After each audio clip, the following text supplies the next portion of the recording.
Moving on to our next story which is about Pakistan Afghanistan conflict. Afghan हुकूमत सरहद पर हम देख रहे हैं कशीदगी बढ़ती चली जा रही है। कुरम और स्पिन बोल्दिक सेक्टर्स में अफगान तालिबान और फितनतुल खवारिज की अनप्रोवोकेटिव फायरिंग, इस पर पाक फौज ने भरपूर और फैसलाकुन जवाब दिया है, जिससे 6 टैंक्स पोजीशंस अमले समेत तबाह हो गई हैं, जबकि 8 पोस्टें और दर्जनों दहशतगर्द हलाक हुए हैं। ये हमले नाजरीन ऐसे वक्त में हुए जब अफगान वज़ीर ख़ारिजा भारत के दौरे से वापस लौटे और अफगानिस्तान की तरफ से हमलों में गैर मामूली इजाफा देखने में आया है। इन हमलों ने भारत अफगानिस्तान नेक्सस को बेनकाब कर दिया है। पाक आर्मी के तर्जुमान ने वाज़ेह किया कि भारत इलाकाई अदम इस्तेहकाम की जड़ है। चाइना ने सूरत हाल पर शदीद तशवीश जाहिर की है और साथ ही साथ सालिसी की पेशकश भी की है, जबकि JUIF के अमीर मौलाना फजलुर रहमान साहब ये कह रहे हैं कि वो मुज़ाकरात के लिए किरदार अदा करने को तैयार हैं।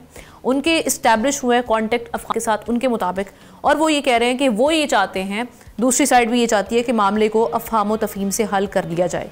अब क्या मामलात बनेंगे, दोबारा से इंगेजमेंट्स यानी डिप्लोमेटिक ऑप्शन को अवेल किया जाएगा, या फिर जो हम देख रहे हैं कि झड़पों में तेज़ी है, इसी तरीके से जवाब मिलता रहेगा।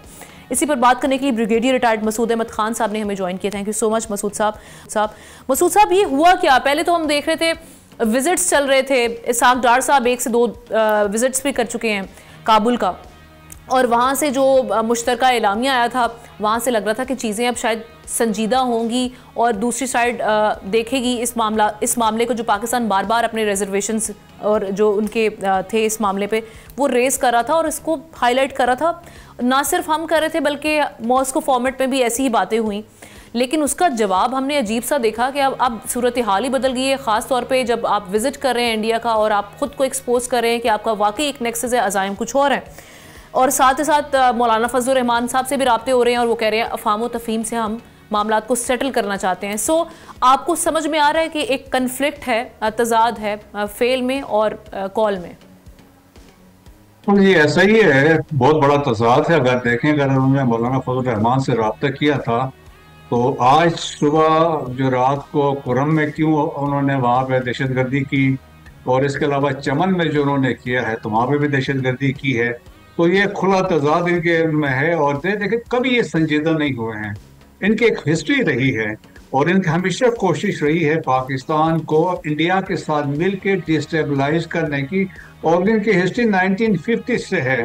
उस वक्त जब खाद इनकी इंटेलिजेंस एजेंसी थी इंडिया अफगानिस्तान की, वो रा के साथ मिलकर कर रही थी, और सब्सिक्वेंटली और इसके बाद हमने देखा कि NDS और रा मिल गए, और फिर जो अभी GDI है जो तालिबान रजीम की एजेंसी है विद रा, और उन्होंने ये किया। और दोनों का मकसद एक ये है कि दोनों ने पाकिस्तान को एक्सेप्ट नहीं किया है as a independent sovereign state. So therefore इनके इस हिसाब से इनकी कोशिश यही होती है कि पाकिस्तान को देयर हैचिंग कॉन्स्पिरेसीज पाकिस्तान को डिस्टेबलाइज करे। वरना आप देखें ना, दरमियान में पाकिस्तान है, इंडिया कहीं और है, कोई कंटिग्यूअस बॉर्डर नहीं है, लेकिन अफगानिस्तान को उसको बहुत ज्यादा फिक्र है। सो दैट्स वाई देखें कि बहुत सारी किताबों में इन्होंने लिखा है, और माय एनिमी सनीवी में लिखा गया, अविनाश पलिवाल ने, इंडिया ने वो वेज एंड मीन्स को कोशिश की, ढूंढा कि किसी भी तरीके से उनकी प्रेजेंस तो अफगानिस्तान में है, and they wanted to ensure कि अफगानिस्तान में कोई प्रो पाकिस्तान गवर्नमेंट ना है या पाकिस्तान गवर्नमेंट का यहाँ पे इन्फ्लुएंस ना हो, ताकि वो यहाँ पे खुद बैठ के, जब सिंस पास में हमने देखा कि पाकिस्तान में प्रॉब्लम्स क्रिएट करें। सो एक हिस्ट्री रही, और स्पेशली पिछले 20 साल में जब करजई और अशरफ गनी की हुकूमत थी तो वर्चुअली अफगानिस्तान को रन जो कर रहे थे वो रा वाले कर रहे थे। 66 दहशतगर्दों के कैंप बने हुए थे, यही ख्वारिजीन उस वक्त मौजूद थे और इनको यूज कर रहे थे अगेंस्ट पाकिस्तान। उस वक्त भी टेररिज्म हो रही थी। और दरमियान में जब देखें कि हमारी गलतफहमी, आप समझ रहे हैं कि हमने जब ये तालिबान वापस आए तो हमने समझा कि ये कोई आके हमारा कोई बेहतर होगा, वेस्टर्न बॉर्डर्स महफूज होंगे, लेकिन हमारी गलतफहमी थी। ये रजीम भी देखें जो इस्लाम के नाम की बात करते हैं, शरीयत की बात करते हैं, जिस तालिबान रजीम 2.0 आज मिल गया है जाके हिंदुत्ववाद रजीम के साथ, और दोनों का मकसद है इस्लामिक रिपब्लिक ऑफ पाकिस्तान को लेकिन डिस्टेबलाइज मसूद साहब, करना। जंग तो हम दोनों ममालिक के उसमें नहीं है, मफाद में नहीं है, क्योंकि दोनों के जो बॉर्डर्स हैं और दोनों कहीं ना कहीं जिस तरह से दोनों के मफाद भी जुड़े हुए हैं, इस तरीके से कि अफगानिस्तान हमारी पोर्ट यूज़ करता है तिजारत के लिए और पाकिस्तान ज़मीनी रास्ता यूज़ करता है सेंट्रल एशियन स्टेट्स तक रसाई के लिए।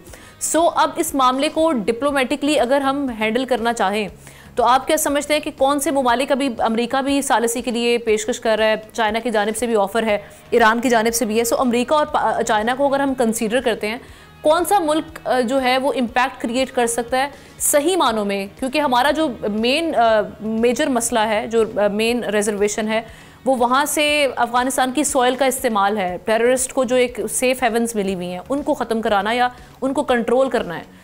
सो आप समझते हैं कि चाइना का एक ऐसा प्रेशर हो सकता है, उनका इन्फ्लुएंस भी है अफगानिस्तान का और वो सुन सकते हैं, लॉन्ग टर्म सॉल्यूशन की जानिब तो हमने सोचना ही है। बिल्कुल जी, ऐसा हो सकता है। देखिए, हमने डायलॉग से इनकार तो नहीं किया, और डायलॉग यकीनन होगी, तालिबान रजीम के साथ होगी, लेकिन हमने कभी किसी को नहीं कहा कि आगे आप कोई सीज फायर करवाए। सीज फायर की बात तो ये कर रहे हैं ताकि हम उनको सबक सिखा रहे हैं, और जिस तरीके से आज चमन में जो कुछ हुआ है, इसके बाद इनका मैसेज है, कंधार से चीखें आ रही हैं, तो पाकिस्तान वो तो करता रहेगा। जहां तक बातचीत की जो इम्पोर्टेंस है, आप देखें कि चाइनीज बड़ा इसको इन्फ्लुएंस कर सकते हैं। अब चाइनीज ने पीछे कोशिश भी की, आपने देखा उनके फॉरेन मिनिस्टर काबुल भी गए, वांग यी आए थे, यहाँ से दार साहब भी गए, फिर ये मुत्तकी को वो लेके गए वहाँ बीजिंग में, वहाँ भी मुलाकातें हुई, और वहाँ पे एक इम्प्रेशन दिया गया कि एक अंडरस्टैंडिंग डेवलप हुई है। लेकिन इंडिया नेवर वांटेड कि ऐसा पेचअप हो, क्योंकि अगर आपने अजीत डोवल की रिसेंट वो एक विजुअल आ रहा है कि उन्होंने कहा तालिबान को हम पैसा देंगे, पैसा फेंकेंगे, उन्होंने कहा दे आर मर्सनरीज, और अब अपने देखें स्विच साइट्स, और उन्होंने कहा हम दारुल उलूम देवबंद को इस्तेमाल करेंगे to influence them. So that is the तरीके ये अपनाए जा रहे हैं।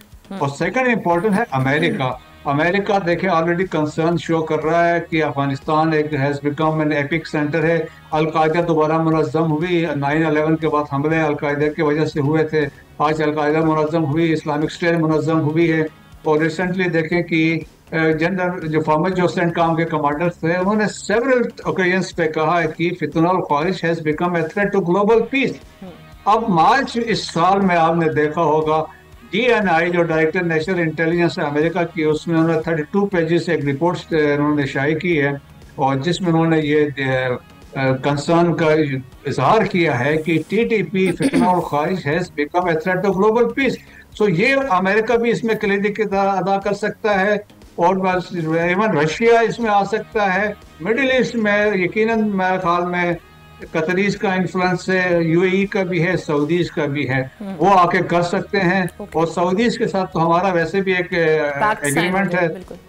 जी हाँ, बिल्कुल सही ये मुमालिक कर सकते हैं, लेकिन जैसे कि हम देख रहे हैं कि बगराम एयरबेस को लेकर जो चाइनीज़ और रशिया की जानिब से जिस किस्म के कंसर्न्स रेज किए गए हैं, उसके बाद मुश्किल लगता है कि वो अमेरिका को इस दोबारा किसी किस्म की मुदाखलत करने देंगे।